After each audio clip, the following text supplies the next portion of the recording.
फतेहपुर जिला bar association के अध्यक्ष राकेश वर्मा और महामंत्री बचानी लाल ने बुधवार को मीडिया से वार्ता की। उन्होंने अपने कार्यकाल में कराए गए कार्यों का बखान किया तो वहीं अगले चुनाव कार्यक्रम की घोषणा भी की है। चुनाव कार्यक्रम में 28 नवंबर को मतदान कराया जाएगा। आपको बता दें कि अध्यक्ष और महामंत्री ने संयुक्त रूप से बताया है कि अल्प समय के कार्यकाल में कार्यकारिणी द्वारा बाबूराम किंकर सिंह मेमोरियल हॉल का पूर्ण रूप से सुंदरीकरण और वातानुकूलित सभागार के रूप में तैयार किया गया है। देखिए, ऐसा है कि हमारा जो कार्यकाल था, हमारे जो पूरे प्रदेश का हर प्रत्येक जिले का जो बार एसोसिएशन का चुनाव होता है वो सिर्फ 1 साल के लिए होता है। ठीक है, हमने 4 सितंबर को शपथ ली थी और उसी दिन हमने घोषणा की थी कि ठीक 4 सितंबर को अपना चुनाव घोषित कर देंगे। लेकिन दुर्भाग्य से मंत्री जी के बेटा जो एडवोकेट था उसकी ट्रेन दुर्घटना से 8:15 बजे डेथ हो गई, जिसकी वजह से हमें 13 दिन शोक की वजह से वो घोषित नहीं कर पाए। आज 13वां दिन खत्म हुआ, आज हमने उस चुनाव को घोषित किया है।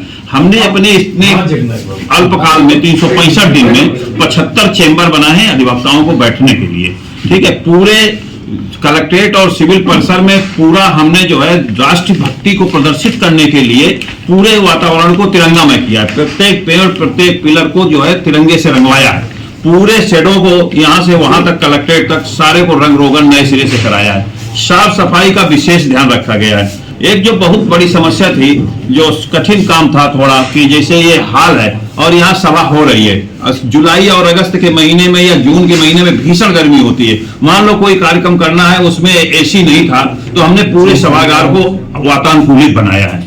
तो ये और जो भी मेडिकल एड थी जिनको हो सका हमसे, तो जो लोगों को जो हमारे अधिवक्ता साथी थे बीमार थे उनको चिकित्सीय सुविधा के लिए आर्थिक मदद दी, तथा प्रत्येक जिसकी भी मृत्यु हुई अधिवक्ता साथी की उसके आश्रितों को 25-25 हजार रुपया हमने वो मुहैया कराया है। ठीक है, और आगे भविष्य में कोशिश हमारी ये रही है कि किसी भी व्यक्ति को जाति धर्म या किसी गुट के नाम पर कहीं पर डिस्क्रिमिनेशन ना हो, कहीं असमानता ना हो, किसी के साथ अन्याय ना हो। तो हमने अपने पूरे कार्यकाल में इस बात का विशेष ध्यान रखा है, क्योंकि ये हमारा जो कर्म भूमि है, यही सबको प्रत्येक आदमी को अंतिम समय तक रहना है। तो कोई ऐसी चीज किसी बात को लेकर के, किसी चुनाव को लेकर के या किसी पद में गुरूर में आकर के हमारे द्वारा ऐसा कोई काम नहीं किया गया कि किसी की भावना को ठेस पहुंचे। और आने वाले लोगों से भी मेरी उम्मीद है कि वो पूरा विश्वास है कि वो हमसे बेहतर काम करके दिखाएंगे और एक आदर्श स्थिति पैदा करेंगे।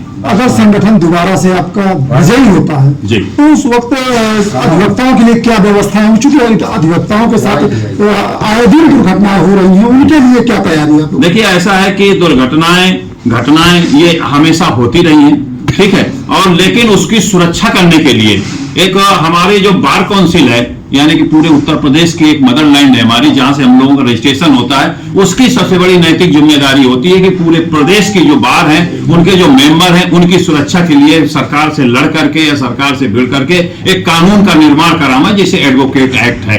ठीक है, एडवोकेट प्रोटेक्शन एक्ट के लिए चर्चा चल रही है और ऐसा जानकारी प्राप्त हो रही है कि अंडर प्रोसेस है और ये बनाया जा रहा है। तो अब मेरे ख्याल में अगर ये एडवोकेट प्रोटेक्शन एक्ट पास हो जाएगा तो काफी अधिवक्ताओं की सुरक्षा के लिए एक वो मिल जाएगा, क्योंकि बहुत बार आप सुन रहे होंगे इधर हाई कोर्ट और बार काउंसिल के लगातार निर्देश आ रहे हैं कि आप किसी विवाद को लेकर के स्ट्राइक नहीं करेंगे, अपने मृत साथी की उसके लिए कंडोलेंस नहीं करेंगे।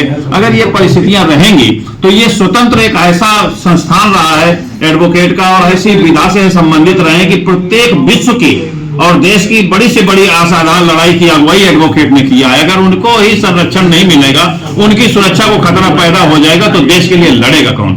इसलिए